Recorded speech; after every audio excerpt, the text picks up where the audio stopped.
पंढरपुरात श्री विठ्ठल मंदिर परिसरापासून अगदी 1 किलोमीटर अंतरावरती आम्ही घेऊन आलो आहोत सागर डेव्हलपर्स निर्मित श्री दत्तनगरी रहिवासी येलो झोन ओपन प्लॉटचा भव्य प्रकल्प। साईटचा पत्ता सांगोला रस्ता शनेश्वर मंदिराच्या समोर, गुरुदेव नगर नजीक, सांगोला रस्त्यापासून अगदी 200 मीटर अंतरावर। श्री दत्तनगरी मध्ये आपणास उपलब्ध आहे 50 फुटी डीपी रोड लगत 20 फूट अंतर्गत रोड, रस्त्याच्या दोन्ही बाजूला झाडं, स्ट्रीट लाईटची सोय, नगरपालिकेचं पाणी कनेक्शन, सिमेंट कंपाऊंड युक्त क्षेत्र, बसण्यासाठी बेंचेस, सर्व सुविधांनी परिपूर्ण असलेल्या श्री दत्तनगरी या आमच्या प्रकल्पामध्ये आपल्या हक्काच्या घरासाठी प्लॉट बुकिंग करण्यासाठी आजच संपर्क करा।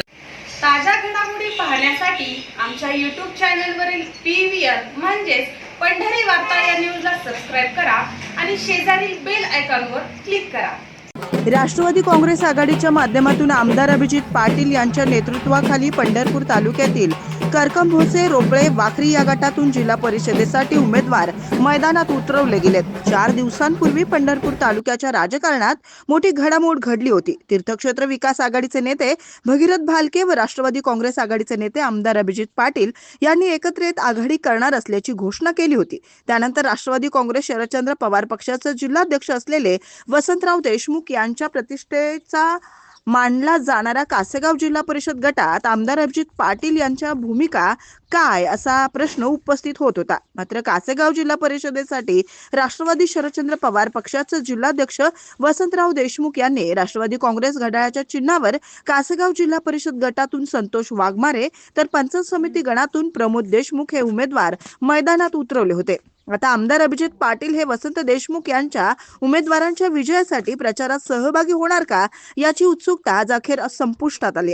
आज रांजणी येथे राष्ट्रवादी काँग्रेस शरदचंद्र पवार पक्षाचे प्रदेशाध्यक्ष शशिकांत शिंदे यांच्या उपस्थितीत आयोजित प्रचार सभेस आमदार अभिजित पाटील हेही उपस्थित होते। तरी या सभेस राष्ट्रवादी काँग्रेस शरदचंद्र पवार पक्षाचे विविध पदाधिकारी, राष्ट्रवादी काँग्रेसचे विविध पदाधिकारी देखील मोठ्या संख्येने उपस्थित होते। एकूणच कासेगाव जिल्हा परिषद या ओबीसी प्रवर्गासाठी राखीव असलेल्या जिल्हा परिषद गटातून भगीरथ भालके यांनी त्यांचे चुलत बंधू व माजी जिल्हा परिषद सदस्य व्यंकट भालके यांना उमेदवार म्हणून मैदानात उतरवलेले असताना 4 दिवसांपूर्वी तीर्थक्षेत्र विकास आघाडी व राष्ट्रवादी काँग्रेस आघाडी एकत्र आल्याचं जाहीर होऊनही कासेगाव जिल्हा परिषद गटात आमदार अभिजित पाटील यांनी राष्ट्रवादी काँग्रेस आघाडीच्या उमेदवारांच्या सोबत राहत भगीरथ भालके यांना धक्का दिला असं म्हटलं तरीही वावगं ठरणार नाही। तर कासेगाव जिल्हा परिषद गटात या दोन्ही आघाड्यांची मैत्रीपूर्ण लढत होत आहे अशी भावना दोन्ही आघाडीतील अनेक समर्थक व्यक्त करताना दिसून येत आहेत।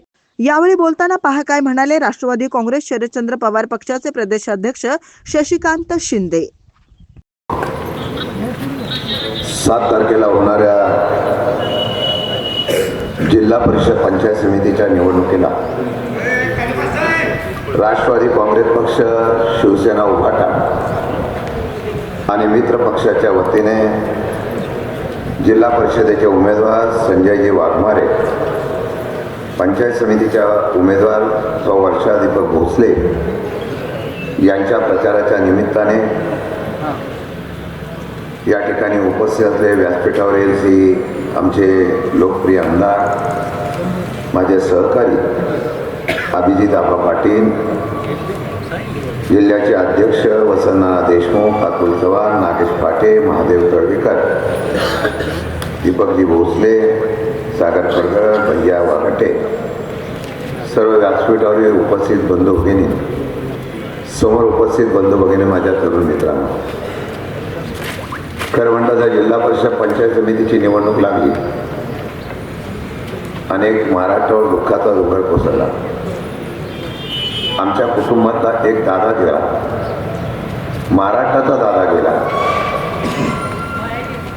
ज्या पक्षाने हे पक्ष फोडण्याचं पाप केलं, शरद पवार सारखं नेतृत्व असलेल्या महाराष्ट्राचा राष्ट्रवादी काँग्रेस पक्षाचं विभाजन झालं, पक्ष विभागला गेला, पण मन एकच होती।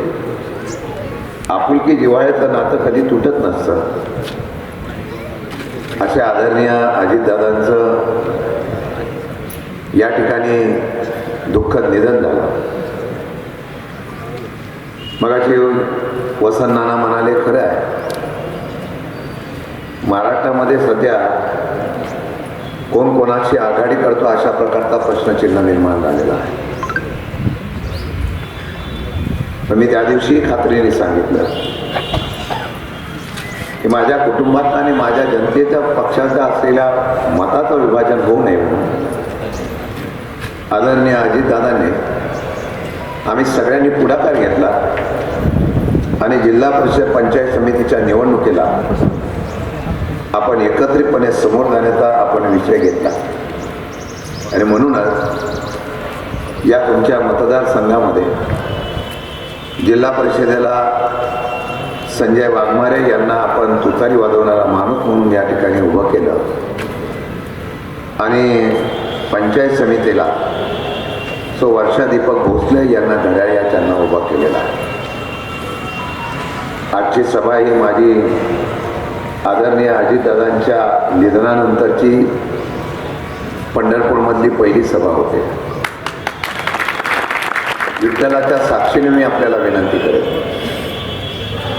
जो नेता 24 तास पवारसाहेबांसारखा आदर्श ठेवून समाजाच्या प्रत्येक घटकासाठी रात्रंदिवस पळाला, वेळ काळ न बघता त्यांनी अहोरात्र कष्ट केले, त्या नेत्याला खरी श्रद्धांजली द्यायची असेल या निवडणुकीला काही झालं तरी हे आपले उमेदवार विजयी करायचा असाच संकल्प आजच्या ह्या सभेच्या निमित्ताने आपण सगळ्यांनी करावा ही विनंती आपल्याला करतो.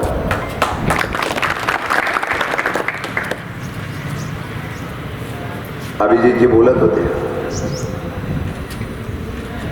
मी नेहमी सांगतो सातारा जिल्हा हा राष्ट्रवादीचा बालेकिल्ला म्हणून आम्ही ओळखायचो. या जिल्ह्याला सुद्धा दृष्ट लावली. स्वतःच्या कार्यकर्त्या आणि नेत्यांपेक्षा सत्तेमध्ये जाण्याचे मनसुबे रचणारा भाजपने आमच्या जिल्ह्यातल्या अनेक नेते मंडळी फोडली. मला अभिमानाने सांगावं लागेल, ज्यावेळेला संघर्ष आणि सत्तेच्या विरोधामध्ये निर्णय घेण्याचा प्रयत्न होतो त्यावेळेला सातारा जिल्ह्यासारखा सोलापूरच्या जिल्ह्याने इतिहास घडवला आणि खासदार आणि आमदार निवडून देण्याचा जास्तीत जास्त महाराष्ट्रामध्ये यश या सोलापूर जिल्ह्याला.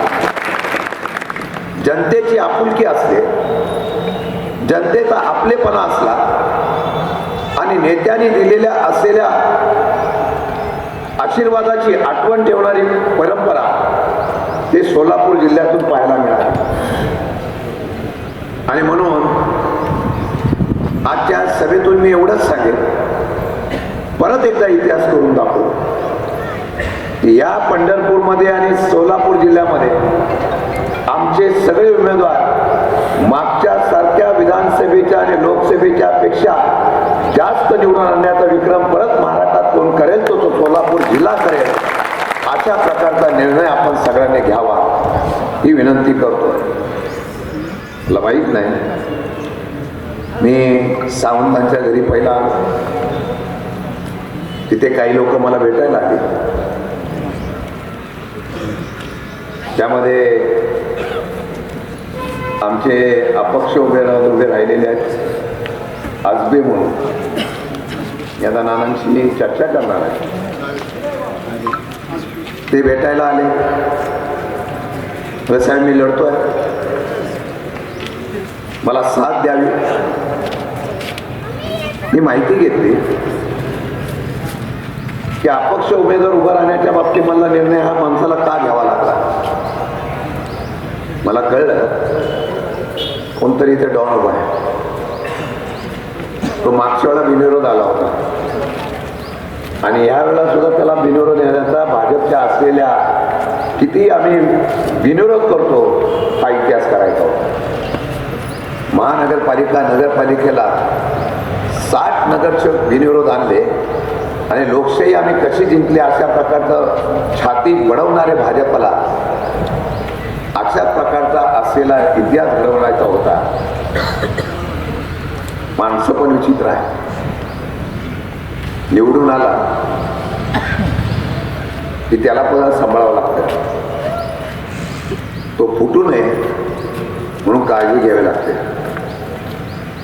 निवडून येऊ नये म्हणून दबाव येतो आणि माघार घ्यावी म्हणून सत्तेचा आणि पैशाचा वापर केला जातो.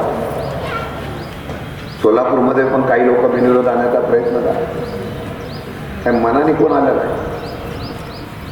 एक वेगळ्या प्रकारचं राजकारण ह्या देशामध्ये पाहायला मिळतं. लोकशाहीमधला माझा अधिकार सुद्धा बिनविरोध करताना मला मिळू नये अशा प्रकारचा आम्ही विक्रम केला हे दाखवण्याचा प्रयत्न करणाऱ्या सत्ताधाऱ्यांना मला एवढंच सांगायचं की या आजवेनी बिनविरोध होईल त्याच्या विरोधामध्ये मी उभा राहतो अशा प्रकारचा निर्णय घेतला आणि यामध्ये एक जागा बिनविरोध न होऊन देण्याचा निर्णय घेतला. त्याचा मनापासून धन्यवाद मानेन. विषय हार किंवा जीतचा नाही, विषय लढाईचा आहे. आजच्या एका युगामध्ये जर आम्ही लढलो नाही तर फार मोठ्या प्रमाणामध्ये लोकांच्यावर एक वेगळ्या प्रकारची हुकुमशाही येऊ शकते अशा प्रकारची शंका या देशात आणि महाराष्ट्रामध्ये आहे. खरं म्हणतात आमच्या उमेदवारांचं धन्यवाद माने. माघार घेईपर्यंत तुम्हाला पण कोणी कोणी फोन केले असते पण ते टिकले ते लोकांसाठी लढतायत हा विश्वास या उमेदवारांनी दाखवलेला आहे. तो आता तुम्ही यशस्वी करून दाखवायचा आहे. अभिजितने मगाशी सांगितलं. अभिजित मी 1999 सालापासून मी आमदारकीला होतो. एक कामगार नेता आहे आणि आम्हाला बोलण्याची सवय आहे. तुम्ही सामान्य कुटुंबातून कारखानदार झालेला आहे. तो पण कारखाना जनतेने तुमच्या ताब्यात दिला का काही लोकांनी कारखाना नीट चालवत नव्हते म्हणून तुमच्या ताब्यात देण्याचा इतिहास केला.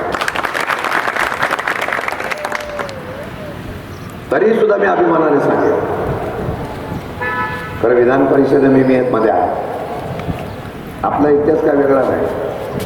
आपण सामान्य कुटुंबातून आलो लोकांना वाटतं ही कधी मोठी होत आहे यांना संपूया. पण मी विधान परिषदेमध्ये असताना एकदा बघितलं सभागृहाच्या वरच्या असलेल्या दालनामध्ये मी बसलो होतो आणि त्यावेळेला अभिजितचं भाषण बघितलं. आक्रमकतेने सभागृहामध्ये आपले प्रश्न मांडण्यासाठी वेळ पडली तर लॉबीमध्ये जाऊन उभं राहण्याचा प्रयत्न करणारा पहिला आमदार कोण बघितला असेल तो अभिजित पाटील. हे मी मुद्दाम सांगतो असेल 288 आमदार आहेत. काही लोक 3-3 वेळा निवडून येऊन सुद्धा तोंडातून काही शब्द काढत नाही. इथले किती बोलतात मला माहित नाही.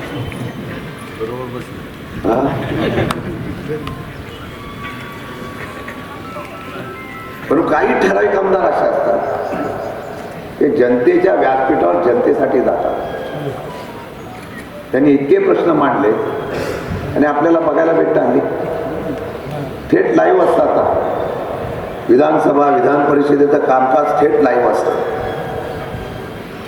आपण ज्याच्यासाठी निवडून गेलो ते निवडून देण्याचा प्रयत्न केलेला जनतेचे प्रश्न मांडण्यासाठी तिथं उत्तर घेण्यासाठी वेळ पडली तर सरकारच्या मंत्र्याला जाब विचारण्याची ताकद असलेल्या लोकप्रतिनिधीची खऱ्या अर्थानं महाराष्ट्राला गरज आहे. म्हणून मगाशी विचारलं नानांना विचारलं नाना हा मतदारसंघ कोणाकडे आहे. अभिजितनं विचारलं तुम्ही इथले आमदार आहे का तर मी इथला आमदार नाही. आता काही लोक पालकमंत्री करतायत. मी आज तुम्हाला इथला पालकमंत्री करून टाकतो. या मतदारसंघाची जबाबदारी आता अभिजित पाटलांकडे देतो. आणि खरं आहे फार काळ बदलला. महाराष्ट्रातल्या राजकारणामध्ये इतका खालच्या पातळीवर राजकारण व्हायला लागलं हे दुर्दैवाचं आहे. सत्तेची मस्ती दबाव दडपशाही धमक्या हा सर्रास प्रकार सुरू झाला. महाराष्ट्रामध्ये असलेली जनता एक दबावाखाली काम करते. एखादा कार्यकर्ता विरोधामध्ये काम करतो म्हटल्यानंतर अधिकाराचा वापर करायचा आणि त्याला आयुष्यातून उद्ध्वस्त करायचा अशा प्रकारचं षडयंत्र सध्या या महाराष्ट्रामध्ये चालू आहे. सोलापूर जिल्ह्यामध्ये आणि पंढरपूरमध्ये सुद्धा काही वेगळं चाललेलं नाही. आणि हे करत असताना आमचे नेते खंबीरपणाने उभे राहत आहेत. फक्त जनतेसाठी लढायचा अशा प्रकारची भूमिका घेऊन पुढे जात आहेत. आणि म्हणून जे काही या ठिकाणी सांगितलं गेलं अभिजीतजी तुम्ही सांगितलं, नाना तुम्ही सांगितलं, तिथं इथं पालकमंत्री आणि बाकीचं इथं जसं आहे तिथं अख्ख्या महाराष्ट्रात सगळ्या जिल्ह्यामध्ये आहे, सगळ्या जिल्ह्यामध्ये प्रचंड सत्तेचा वापर केला जातो. काल तर मी एक मोर्चा काढला, 3 तास पोलीस स्टेशनमध्ये ठिय्या आंदोलन केलं. विषय सरपंचांनी ह्या लोकांनी कामाची सुरुवात केली म्हणून तिथल्या लोकांनी मारहाण केली, मार खाल्लेल्यांना टाके पडले, मार खाल्लेल्यांना पळावं लागलं, त्यांच्यावर केसेस टाकल्या आणि ज्यांनी मारल्या ते गावामध्ये फिरत होते. ही लोकशाही आहे. गरिबांनी न्याय कुठे मिळाला? तुमच्यात हिंमत आहे ना, ते म्हणता ना आम्ही विकासावर आणि विजनवर आम्ही जिंकतो. आता आजही चॅलेंज इथून आहे. जर तुम्ही विकासावर आणि विजयावर जिंकता असता तर तुम्हाला पक्ष फोडायची गरज लागली नसती. तुम्ही विकास आणि विजनवर जिंकता असता तर ही जनता आमच्या समोर बसली पण नसती.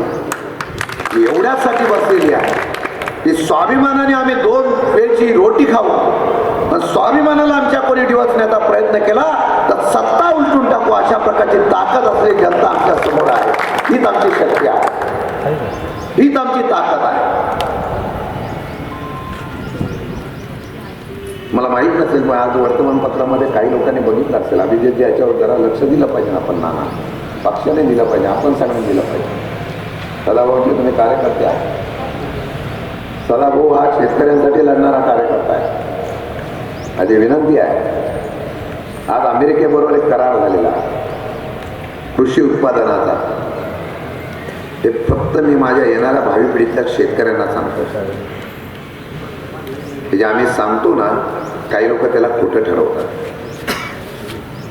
काल केंद्रातलं अर्थ बजेट झालं, किती लोकांनी माहिती घेतली, कारण आपल्याला त्यात इंटरेस्टच राहिला नाही. कारण काय देतच नाही तर मागायचं आणि बघायचं कशासाठी. अर्थसंकल्प फक्त बघतो कोण माहिती आहे का? उद्योगपती, शेअर बाजारवाले आणि ज्याचा याच्यामध्ये गुंतवणूक आहे तेच बघतात. कारण अमेरिकेचा आणि तुमचा एक करार झाला. अमेरिकेच्या असलेल्या कृषी उत्पादनाला भारतामध्ये बाजारपेठ निर्माण करून देण्याच्या बाबतीमधला करार या देशातल्या केंद्रातल्या सरकारने केला. मी अभिमानाने सांगितला. एक नेता शरद पवार सारखा असा होता की त्यांनी 78,000 कोटीचं कर्ज माफ करून शेतकऱ्यांचा 7-12 कोरा करून दाखवला होता. एक नेता शरद पवार असा होता की ज्यांनी या देशाला 140 कोटी जनतेला जेवढं धान्य, जेवढं अन्न लागेल त्याच्यापेक्षा बाहेर विक्री करण्याच्या संदर्भातल्या योजना कृषी मंत्री म्हणून त्यांनी आणल्या. आज आमच्या सोयाबीनला भाव नाही, आमच्या उत्पादन क्षेत्राला भाव नाही. जर सरकार जर चांगलं असतं तर तुम्हाला शेतकरी म्हणून आंदोलन करायला लागलं असतं. त्या अमेरिकेच्या कराराने काय होणार माहिती का? काल संसदमध्ये यावर गोंधळ झाला. त्या तरुणांना मुद्दाम सांगतो, संसदेमध्ये काँग्रेस आणि सगळ्या मंडळींनी याच्यावर आवाज उठवला. केंद्र सरकारच्या वतीने सांगण्यात आलं यामुळे भारताच्या असलेल्या आर्थिक याच्यामध्ये सुधारणा होईल. सामान्य माणूस आणि सामान्य कष्टकरी शेतकरी राहिला ना तर तुमच्या त्या आर्थिक सुधारणेला काय चाटायचं आम्हाला? परदेशातला माल आयात करा. तुम्ही आमचं ऐकलं नाही तर तुमच्यावर 100% टॅरिफ लावतो म्हणून आपल्याला अमेरिका धमकी देते. आणि आमच्या भूखंडावर या ठिकाणी चीनचं अतिक्रमण होतं, त्याला सुद्धा आपण त्या ठिकाणी सांगतोय. लष्कर प्रमुख ज्यावेळेला निवृत्त लष्कर प्रमुख सांगतो की इतकं आपलं अतिक्रमण झालेलं आहे, तरी सुद्धा आमच्या देशाचे असलेले प्रमुख त्याच्यावर काही बोलत नाही.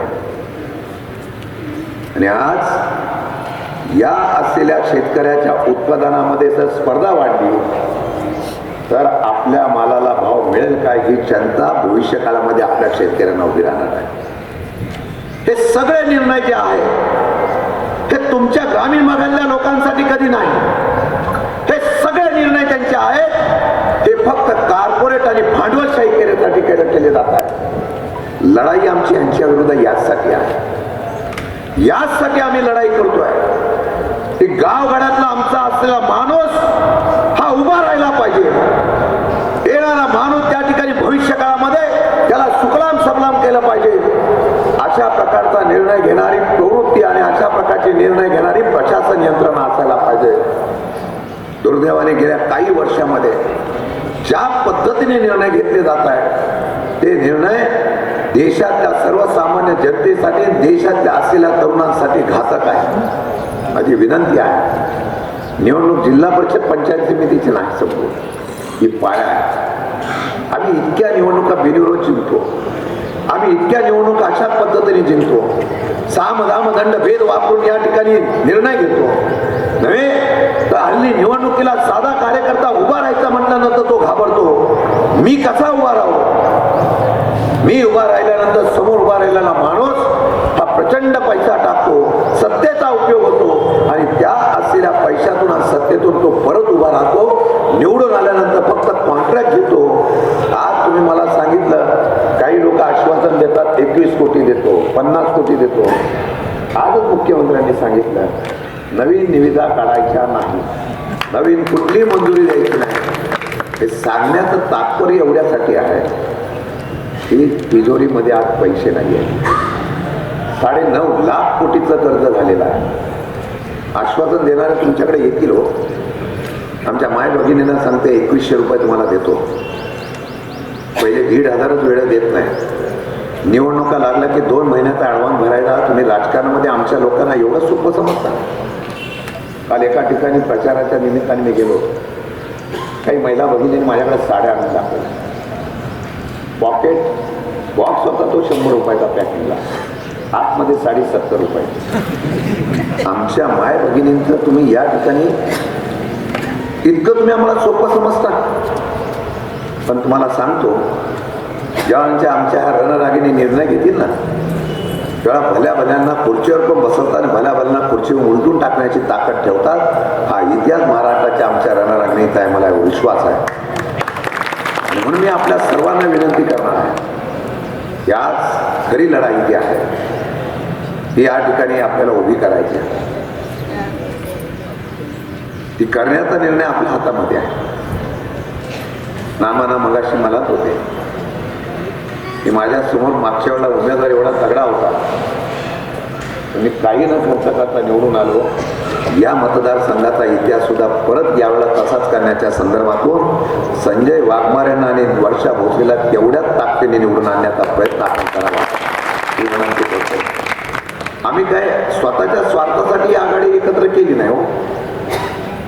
अजितदादा आम्ही जेव्हा बसलो तेव्हा आम्हाला सांगत होते नगरपंचायतीला आम्ही जर वेगळ्या पद्धतीने लढलो नसतो ना तर 60 ते 65 नगराध्यक्ष आपले झाले असते. गनिमी कावा हात असतो. आमच्या विभाजनाचा फायदा घ्यायचा, आमच्या ह्या घरातल्या समोर बसल्या लोकांचा फायदा घ्यायचा. मग तो तुतारीवाला, हा घड्याळवाला, हा असा तो तसा. आणि या विभाजनातून